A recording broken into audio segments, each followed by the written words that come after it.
Viral jukir ancam karyawan toko Gegara ditegur pakai toilet, sering tak dibersihkan. Tengah beredar video yang memperlihatkan keributan antara para karyawan toko dengan tukang parkir bersama rekannya viral di media sosial. Berdasarkan keterangan, kejadian tersebut terjadi di Gerai Misue, Jalan Sunu, Makassar. Video kejadian viral tersebut salah satunya diunggah oleh akun Instagram Makassar_info. Dalam video tersebut, dijelaskan awalnya ada temannya juru parkir yang datang dan menggunakan toilet gerai tersebut. Dijelaskan, ia selalu masuk pakai toilet toko tersebut untuk buang air namun, setiap kali dia keluar selalu kotor tidak dia bersihkan baik-baik. Karyawan tersebut menegur untuk tidak pakai toilet toko apalagi toiletnya bukan toilet umum.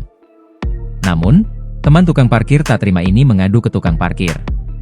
Kemudian, datanglah si tukang parkir tidak terima karena temannya ditegur.